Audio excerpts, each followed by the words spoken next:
आज की रेसिपी मेरी बेटी की फेवरेट है। ये रेसिपी उसको इतनी ज़्यादा पसंद है कि अगर रोज़ डेली इसको बना के देंगे तो वो रोज़ भी खा लेगी। तो आई होप फ्रेंड्स आज की रेसिपी आपको भी पसंद आएगी। पसंद आए तो प्लीज़ लाइक करना, शेयर भी करना और सब्सक्राइब भी कर देना चैनल को। तो चलिए बनाते हैं। तो इसको बनाने के लिए हम कम से कम 4 से 5 गिलास पानी गर्म कर लेंगे और उसके अंदर 1 छोटी चम्मच नमक और 1 छोटी चम्मच ऑयल डाल देंगे। तो ऑयल ज़्यादा नहीं डालना है, सिर्फ 1 छोटी चम्मच ही ऐड करना है। अब इसके अंदर हम डालेंगे पास्ता। तो मैंने यहाँ मैक्रोनी ली है और ये सूजी वाली मैक्रोनी है। आपके पास जो भी पास्ता हो आप वो ले सकते हैं। मैंने 1.5 कप यहाँ पर यूज़ किया है। तो मैक्रोनी को डालने के बाद इसको हम तेज़ आंच पे ही अच्छे से उबालेंगे जब तक कि ये 80 से 90% तक कुक नहीं हो जाता। इस बीच में आपने इसको थोड़ा बहुत चलाते ज़रूर रहना है, क्योंकि आपने देखा ही है कि जैसे ही मैंने इसमें पास्ता ऐड किया वो तली पे जाके बैठ गया। तो जब ऐसे बैठा ही रहेगा तो उसके अंदर तो जलने का थोड़ा सा डर रहेगा। अब यहाँ पर जो फ्रेंड्स इसके उबालने का टाइम है ना, वो आपने ध्यान रखना है। कई बार पैकेट पे इंस्ट्रक्शन लिखी होती है कि आपने इस पास्ता को इतनी देर उबालना है, तो आप उसको एक बार चेक जरूर कर लें।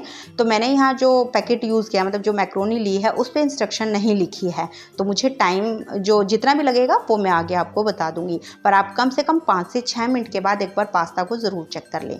तो मैंने यहाँ करीबन इसे 10 मिनट उबाला है। तो इसे उबालने के बाद इसको हम एक बार चेक कर लेंगे। तो चेक करने के लिए पास्ता को हम नाइफ से इस तरीके से कट करके देखेंगे। ये देखिए बिल्कुल आराम से ये कट हो रहा है। या फिर दूसरा तरीका ये है कि आप उसको खा के चेक कर सकते हैं। जब आप उसको खाएंगे ना तो हल्का सा वो है, आपको कच्चा लगेगा। तो बस ऐसा ही पास्ता हमें उबालना है। ज़्यादा ओवर कुक कर देंगे ना तो जब आगे हम उसको डालेंगे सॉसेज वगैरह के अंदर तो फिर वो कुछ ज़्यादा ही मतलब गले गले से हो जाएंगे। खाने में टेस्ट अच्छा नहीं आएगा और देखने में भी अच्छे नहीं लगेंगे।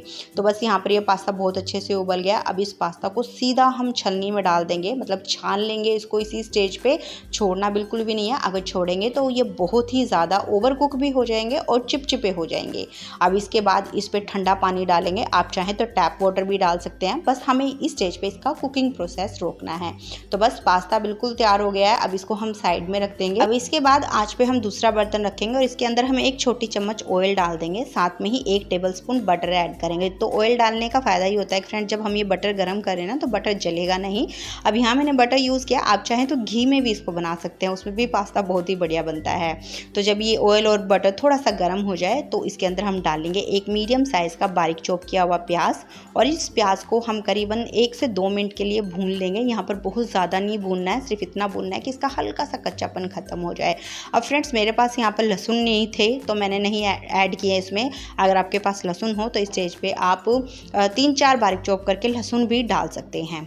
तो प्याज हल्के से भून गए हैं। अब इस स्टेज पे इसके अंदर हम डाल देंगे सब्जियाँ। तो मैंने यहाँ 1 कप भर के सब्जी ली है। सब्जियों में मैंने यहाँ ली है 1 मीडियम साइज़ की शिमला मिर्च, 1 मीडियम साइज़ की गाजर और साथ में 2 टेबलस्पून कॉर्न। तो मैंने यहाँ फ्रोजन कॉर्न यूज़ किए हैं। अब इन सभी सब्जियों को डालने के बाद इसके अंदर हम डालेंगे आधी छोटी चम्मच नमक, साथ में ही 1/4 छोटी चम्मच काली मिर्च का पाउडर, 1 छोटी चम्मच चिली फ्लेक्स, 1 छोटी चम्मच ओरिगेनो। आप मिक्स हर्ब्स भी डाल सकते हैं। अब इन सभी चीज़ों को अच्छे से मिक्स कर लेंगे। मिक्स करने के बाद अब इसे हम कम से कम 2 मिनट के लिए मीडियम आंच पे कुक कर लेंगे।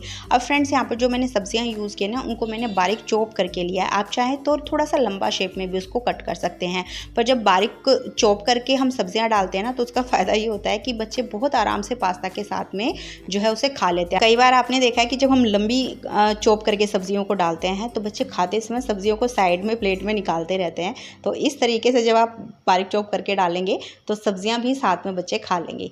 तो यहाँ पर अभी करीबन मैंने 2-2.5 मिनट इसको कुक कर लिया है और सब्जियां हल्की सी कुक हो गई हैं। इनके अंदर थोड़ा सा क्रंच भी है।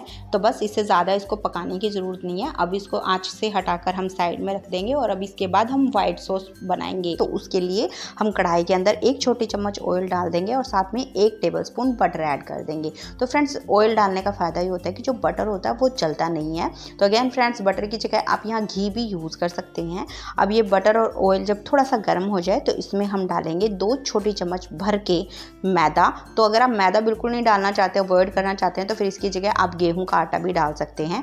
अब मैदे को हम बिल्कुल धीमी आंच पे हल्का सा भून लेंगे। यहाँ पर मैदे का हमें कलर नहीं चेंज करना है, बस इसको इतना पकाना है कि इसके अंदर का जो कच्चापन है वो ख़त्म हो जाए और बस ये कुक हो जाए अच्छे से। तो जब ये कुक होना शुरू होगा ना तो हल्का सा इसका कलर चेंज हो जाएगा और साथ में से बहुत अच्छे से इसमें खुशबू आने लगेगी। बस उसी स्टेज तक इसको भूनना है। तो हल्का सा इसे भूनने के बाद इसमें हल्की हल्की खुशबू आ रही रही है, साथ में हल्का सा इसका कलर भी चेंज हो गया है। तो बस अभी स्टेज पे आँच को हमें धीमा ही रखना है और इसके अंदर हम पहले आधा कप दूध डालेंगे और इस दूध को अच्छे से इसमें मिक्स कर लेंगे। जब ये मिक्स हो जाए मैदे के अंदर बढ़िया से, फिर उसके बाद जो आधा कप दूध कप के अंदर है वो भी इसी स्टेज पे डाल देंगे। बस इसे फिर से अच्छे से चलाते हुए कुक करेंगे। अब यहाँ पर फ्रेंड्स अगर हम एक साथ सारा दूध डाल देंगे ना तो आप नोटिस करेंगे कि उसमें बहुत ज़्यादा बड़ी बड़ी गुठलियाँ पड़ जाएंगी, फिर इसको ठीक करने में हमें बहुत ज़्यादा मेहनत लगेगी। तो बेस्ट ये है कि थोड़ा थोड़ा करके ही पहले हम इसमें दूध डालें। तो अभी जैसे आप देख रहे हैं जो दूध है पूरी तरीके से मैदे के साथ में घुल गया है। तो अब बाकी का जो 1 कप दूध और है वो हम इसमें ऐड कर देंगे। तो टोटल हमने यहाँ पे 2 कप दूध यूज़ कर लिया है।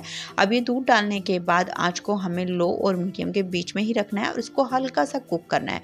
जब आपको लगे इस तरीके से हल्के हल्के इसमें बबल्स आने शुरू हो गए हैं तो बस इसी स्टेज पे इसके अंदर हम डाल देंगे आधी छोटी चम्मच नमक, आधी छोटी चम्मच चिली फ्लेक्स, आधी छोटी चम्मच ओरिगेनो ऐड करेंगे। आप मिक्स हर्ब्स भी डाल सकते हैं और 1/4 छोटी चम्मच काली मिर्च का पाउडर डाल देंगे।